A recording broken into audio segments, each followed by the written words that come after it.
नमः संस्कृताय। पंडित सुंदरलाल शर्मा मुक्त विश्वविद्यालय के अंतर्गत संस्कृत विभाग के तत्वाधान में आयोजित संस्कृत व्याख्यानमाला में आप सभी आत्मीय शिक्षार्थी बंधुओं का हार्दिक स्वागत है। आज के व्याख्यानमाला के क्रम में हम उपनिषद साहित्य एवं मुख्य रूप से ईशावास्योपनिषद के विषय में चर्चा करेंगे। वेद रूपी वृक्ष की यदि ब्राह्मण ग्रंथ शाखाएं हैं, आरण्यक उन शाखाओं से उद्भूत पुष्प हैं, तो यह भी मानना पड़ेगा कि उपनिषद ही उस आरण्यक रूपी पुष्प की सुगंध हैं।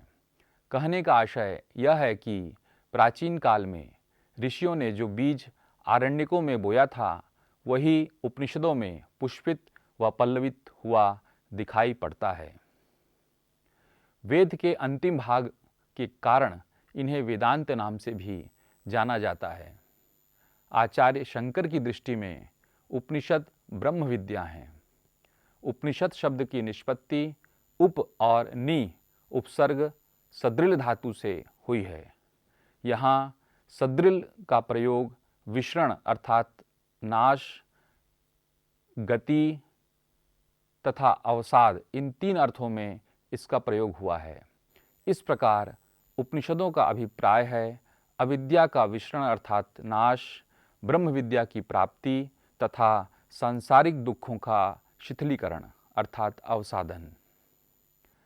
यद्यपि उपनिषदों का मुख्य अभिप्राय ब्रह्म विद्या से ही है, परंतु गौण रूप में ब्रह्म विद्या के प्रतिपादक ग्रंथों को भी उपनिषद कहा जाता है। उपनिषदों की संख्या पर विचार करें तो मुख्य रूप से उपनिषदों की संख्या 10 है। ईशकेन, कठ प्रश्न, मुंड मांडुक्य तित्तिरः, छांदोग्य ऐतरेयम च बृहद्रारण्यकम तथा। भारतीय दर्शन के बीज यद्यपि ऋग्वेद आदि में भी उपलब्ध होते हैं, परंतु भारतीय दर्शन का स्वरूप अपनी पूर्णता के साथ उपनिषदों में ही प्राप्त होता है। उपनिषदों में मुख्य रूप से ब्रह्म विद्या की ही विवेचना की गई है। ब्रह्म, आत्मा, माया, जगत, पुनर्जन्म इत्यादि उपनिषदों के मुख्य प्रतिपाद्य विषय हैं, जिसकी संक्षिप्त रूपरेखा पर हम विचार करेंगे। ब्रह्म, उपनिषदों के अनुसार यह संपूर्ण चराचर जगत ब्रह्ममय है। ब्रह्म के अतिरिक्त कुछ भी नहीं है। ईशावास्यमिदं यत्किंचित जगत्याम जगत। इसी भावना का विशदीकरण ऋग्वेद के पुरुष सूक्त में सर्वप्रथम हमें दृष्टिगोचर होता है। स भूमिं विश्वतो वृत्वा अत्यतिष्ठ दशांगुलम। वह ब्रह्म चलता भी है, नहीं भी चलता है, दूर होते हुए भी वह पास है। तदै जति तन्नै जति तद्दूरे तदंतिके तदंतस्य सर्वस्य तत्सर्वस्यास्य बाह्यतः। तैत्तरीयोपनिषद का कथन है, यतो वा इमानि भूतानि जायन्ते येन जातानि जीवन्ति यत्प्रन्त अभिविशन्ति तम विजिज्ञास्वः तद ब्रह्म इति। अर्थात जिससे सभी प्राणी उत्पन्न होते हैं तथा उद्भूत प्राणी जिससे जीवित रहते हैं और अंत में जिसकी ओर जाते हैं, वही ब्रह्म है।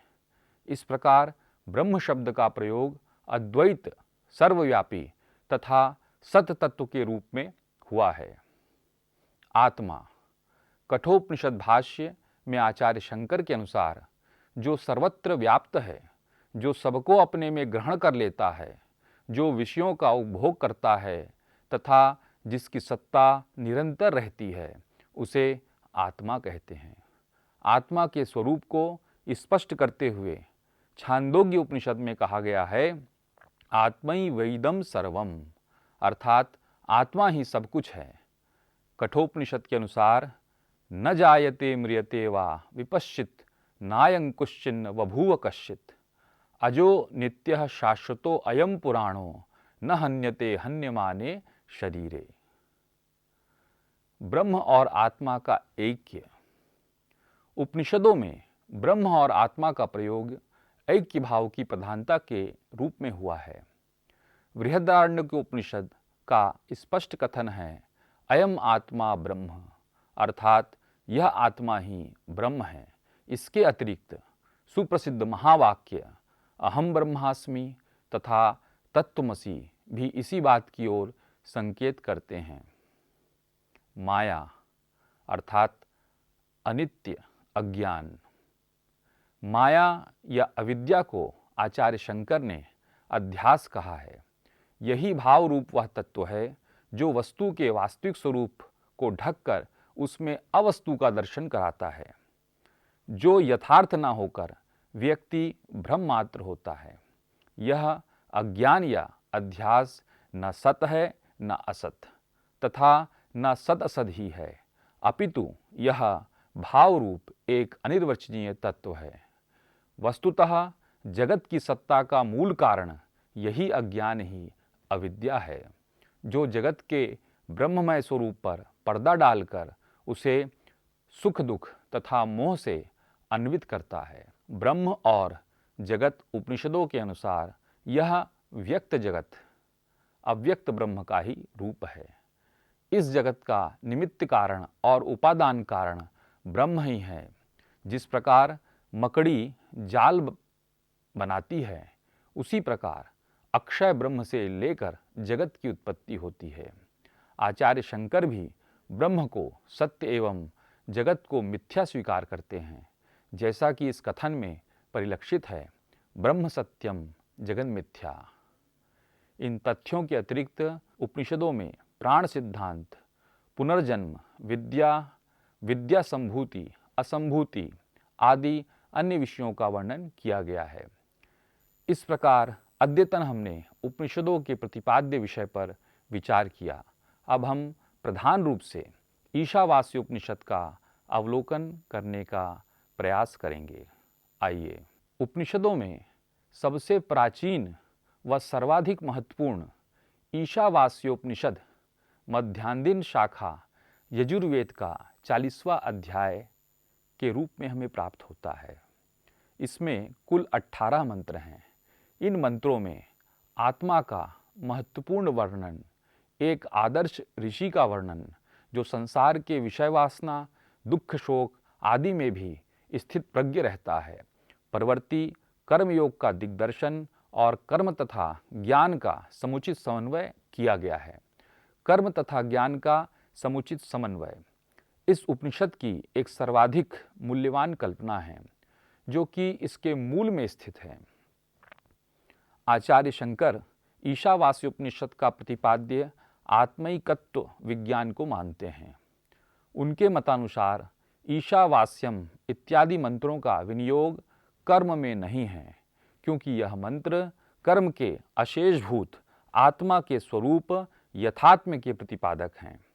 शुद्धत्व, पापरहितत्व, एकत्व, नित्यत्व, अशरीरत्व तथा सर्वगतत्व आदि आत्मा के स्वरूप हैं।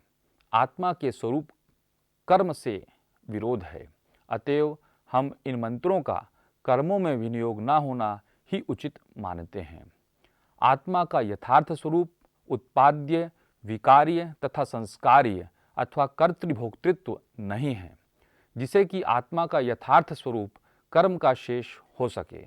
सभी उपनिषदों का तात्पर्य आत्मा के यथार्थ स्वरूप के प्रतिपादन में है। गीता तथा मोक्षधर्मी अन्यान्य मोक्ष धर्मों का भी तात्पर्य इसी में है।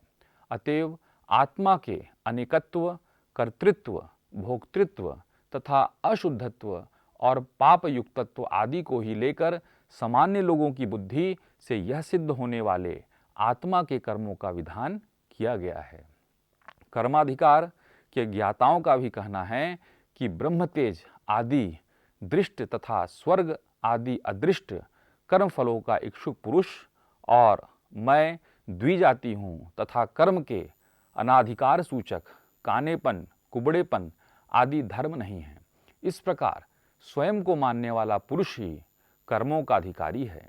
अतएव ये मंत्र आत्मा के स्वरूप का प्रकाश करके आत्मा के स्वाभाविक अज्ञान को निवृत्त करते हैं, संसार के शोक मोहादि धर्मों के विरुद्ध और विच्छेद के साधनभूत आत्मैकत्व विज्ञान को ही उत्पन्न करते हुए कहा गया है, तस्माद्येते मंत्राः आत्मनो यथाम्य प्रकाशनेन आत्मविषयं स्वाभाविक ज्ञानं निवर्तयन्तः शोक मोहादि संसार धर्म सार धर्म विच्छिन्न साधन आत्मैकत्वा ज्ञानमुत्पादयन्ति।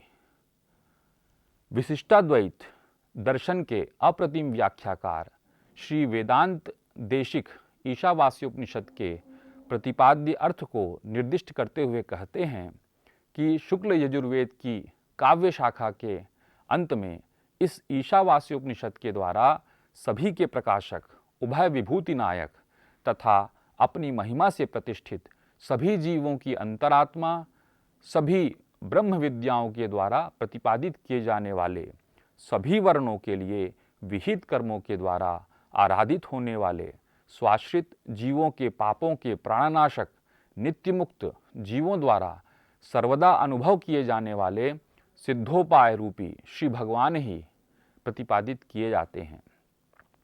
सर्वेशान सहज महिमा सर्वभूतांतरात्मा सर्वान दोषान स्वयमित पतन सर्वविद्येक वैद्यः कर्माध्यक्षः कलुष शमनः कोऽपि मुक्तको भोग्यः सिद्धोपायः सुरन्ति पुरुषो वाजिनाम संहितान्ते। वेदांतिक देशिक के मतानुसार आत्मा की सत्ता के विषय में किसी का विवाद नहीं है, किंतु आत्मा के शुद्धत्व, अपाप विद्धत्व, एकत्व आदि के विषय में ही दार्शनिकों का विवाद है। अतएव शुद्धत्व, अपाप विद्धत्व आदि को आत्मा का स्वरूप न मानकर आत्मा का विशेषण ही मानना चाहिए, ऐसा विद्वानों का मत है। अब हम ईशावास्योपनिषद के अनुसार आत्मा के स्वरूप पर किंचित विचार करेंगे। सभी उपनिषदों का तात्पर्य आत्मा के यथार्थ स्वरूप के प्रतिपादन में है।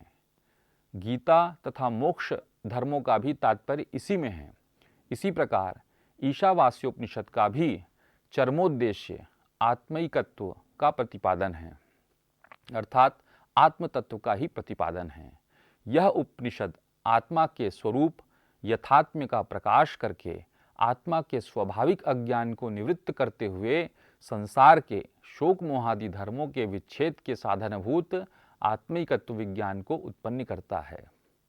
ईशावास्योपनिषद के अनुसार आत्मा सर्वगत है, शुद्ध है, अशरीरी है, अक्षत है, स्नायु रहित है, निर्मल है, पाप रहित है, सर्वज्ञ है और स्वयंभू है।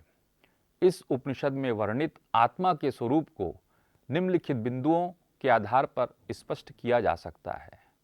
प्रथमतः आत्मा विरोधी स्वभाव से युक्त है। कहते हैं आत्मा का स्वभाव स्वरूप विरोधी स्वभाव से युक्त है। वह ध्रुव निश्चल है और मन से भी अधिक वेगशाली है। आत्मा का यह स्वभाव आत्मा के निरुपाधिक तथा सोपाधिक रूप से उपपन्न है। आत्मा निरुपाधिक रूप से एक ध्रुव तथा अविचल है। उसके स्वरूप में किसी प्रकार का विकार नहीं है, किंतु वही आत्मा सोपाधिक रूप से अंतःकरण के संकल्प विकल्पात्मिका उपाधि का अनुसरण करके मन से भी अधिक वेगशाली हो जाती है। अंतःकरण की संकल्पना के द्वारा जीव क्षण भर में ही ब्रह्मलोक जैसे दूरस्थ देशों में पहुंच जाता है। यह मन से भी अधिक वेगशाली है, जिसे ऋचाओं में कहा गया है, अनेज देकम मनसो जीवियो सैन देवा आपनुवन्तः पूर्वमधतः तद्धावतो अन्यान्येति तिष्ठत तस्मिन्नपो मातरिश्वाद धाति। आत्मतत्व चलता है और नहीं भी चलता है, अर्थात वह स्वयं अचला रहकर भी वह चलता हुआ सा प्रतीत होता है, दूर सा प्रतीत होता है, किंतु वह अत्यंत समीप भी है। वह आकाश के समान है। आत्मतत्व व्यापक होने के कारण नाम रूप क्रियात्मक इस संपूर्ण जगत के बाहर तथा सूक्ष्म होने के कारण इसके भीतर भी है।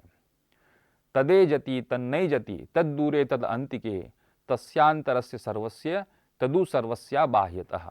इस प्रकार आत्मा का स्वरूप परस्पर विरोधी है, यह परस्पर विरोधी स्वरूप आत्मा के निरुपाधिकत्व तथा सोपाधिकत्व को व्यक्त करता है। द्वितीय, देवताओं के लिए प्राप्त न हो सकने वाला। आत्मतत्व को देवतागण उपलब्ध नहीं कर सकते। नैन देवा आपनुवन्तः द्योयति इति देवाः। इस व्युत्पत्ति के अनुसार विषयों की प्रकाशिका होने के कारण इंद्रियों को ही देव शब्द से अभिहित किया गया है। वे इंद्रियां प्रकृत आत्म तत्व को ही प्राप्त कर सकती हैं। उन इंद्रियों से मन वेगवान है, अतः आत्मा तथा इंद्रियों के बीच मनोव्यवहार का व्यवधान होने के कारण आत्मा का आभास मात्र भी इंद्रियों का विषय नहीं बनता है। तीसरा, सभी धर्मों से रहित है। आत्म तत्व संसार के सभी धर्मों से रहित है। अपने स्वाभाविक निरुपाधिक स्वरूप से विकार रहित रहकर ही यह उपाधिजन्य संसार के सभी विकारों का अनुभव करता है। आत्मा सभी का अधिष्ठाता है। आत्म तत्व सभी शरीर तथा इंद्रियों आदि विकारों का अधिष्ठाता है। आत्म तत्व के वर्तमान रहने पर ही मातरी अर्थात अंतरिक्ष में शयति अर्थात संचार करता है, जो कि मातरिश्वा वायु सभी प्राणियों के चेष्टा रूप कर्म का विभाग करता है, अर्थात अग्नि, सूर्य, मेघ आदि के ज्वलन, दहन, प्रकाश तथा वर्षण रूप कर्मों में विभक्त करता है। तस्मिन् नपो मातरिश्वा दधाति।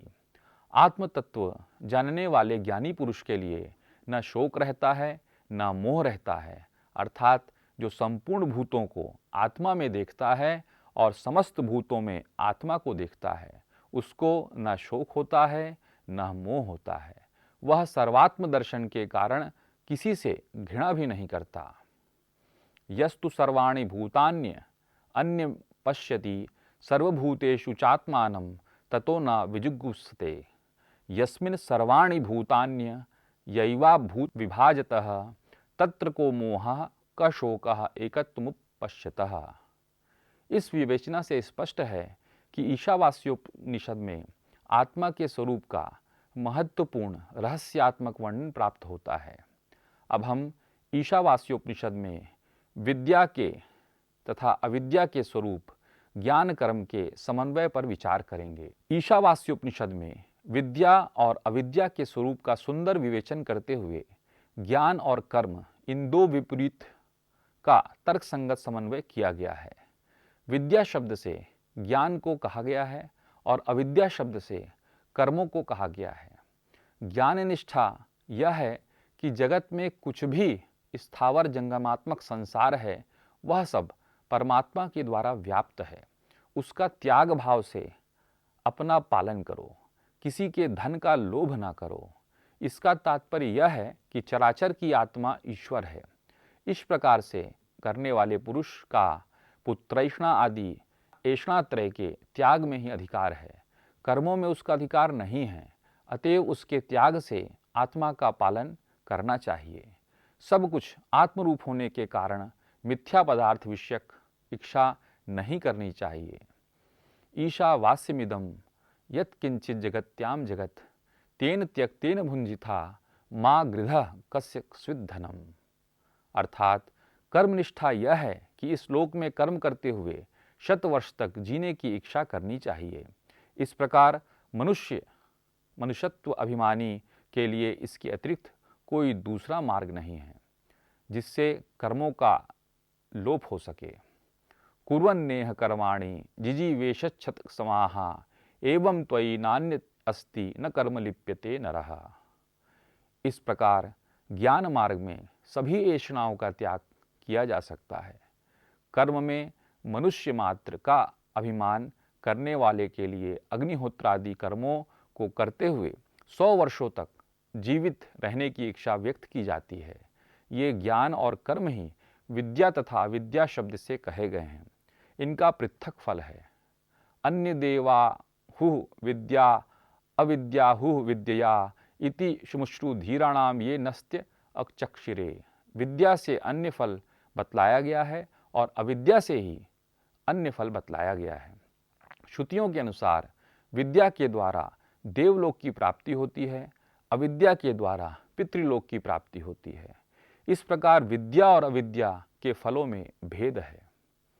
विद्या और अविद्या अर्थात ज्ञान और कर्म में अवान्तर फल भेद होने के कारण ईशावास्योपनिषद दोनों का समुच्चय करता है। दोनों का समुच्चय करने के लिए प्रत्येक की निंदा भी करता है।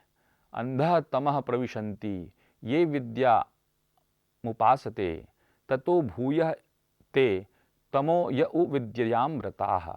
अर्थात जो अविद्या की उपासना करते हैं वे घोर अंधकार में प्रवेश करते हैं, और जो विद्या में ही रत रहते हैं वे मानो उससे भी अधिक अंधकार में प्रवेश करते हैं।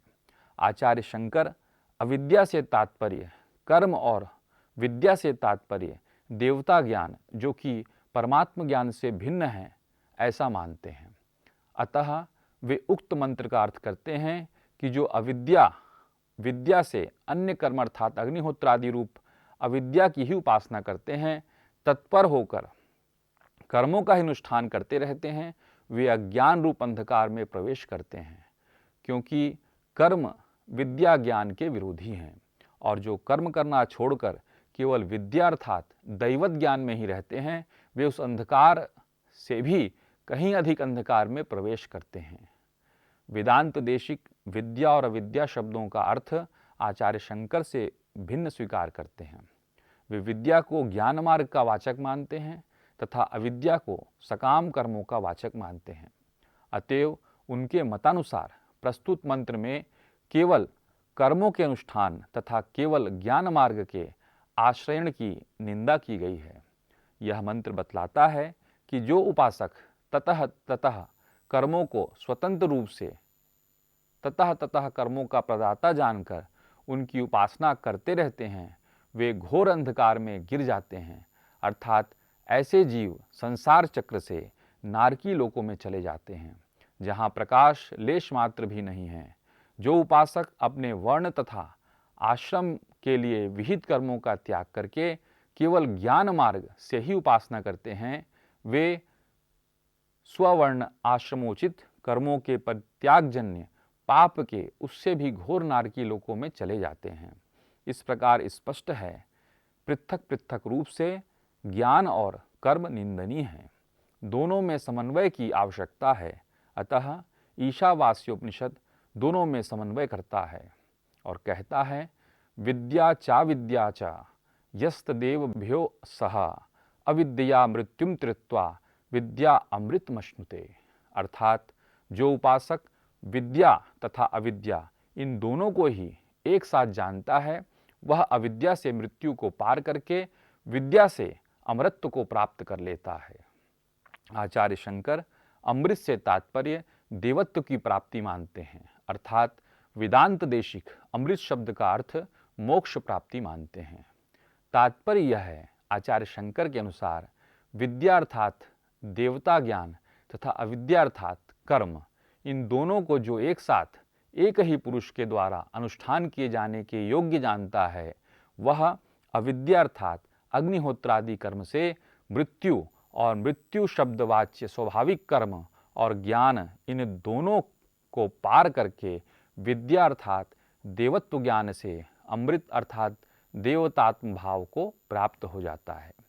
वेदांत देशिक मत के अनुसार जो उपासक श्रोत्रिय ब्रह्मनिष्ठ आचार्य सन्निधि में तत्वों का यथार्थ ज्ञान प्राप्त करके परमात्म उपासना रूप विद्या तथा परमात्म उपासना के अंगभूत कर्मांत विद्या इन दोनों के विषय को जानता है कि उपासना तथा कर्म परस्पर एक दूसरे के विरोधी नहीं हैं, अति अंग तथा अंगी रूप के साथ अनुष्ठेय हैं, वह किसी को त्याज्य तथा उससे भिन्न के अनुष्ठेय नहीं जानता। इस प्रकार उपासक विद्या की प्राप्ति के अनुरूप स्ववर्णमाश्रोचित विहित कर्मों के अनुष्ठान के द्वारा ज्ञान संकोच रूपी मृत्यु के प्रयोजक पूर्व जन्म के कर्मों को पूर्ण रूप से पार करके परमात्म उपासना के द्वारा सभी रहित अमृत परब्रह्म की प्राप्ति रूपी मोक्ष को प्राप्त कर लेता है। उपयुक्त विवेचना से यह स्पष्ट है कि ईशावास्योपनिषद पृथक पृथक रूप में ज्ञान और कर्म दोनों को निंदनीय अविद्या से मृत्यु का तरण और विद्या से अमृतत्व की प्राप्ति बतलाकर दोनों का समुचित समन्वय करता है। भारतीय विचार विधान के विकास इन विरोधी भावों के तर्कसंगत समुचित समन्वय का महत्वपूर्ण स्थान है। आज के व्याख्यान क्रम में इतना ही। आगामी व्याख्यान क्रम में एक नवीन प्रकरण के साथ पुनः स्वाध्याय में संलग्न होंगे। तावत शुभम भूयात्। जयतु भारतम, जयतु संस्कृतम।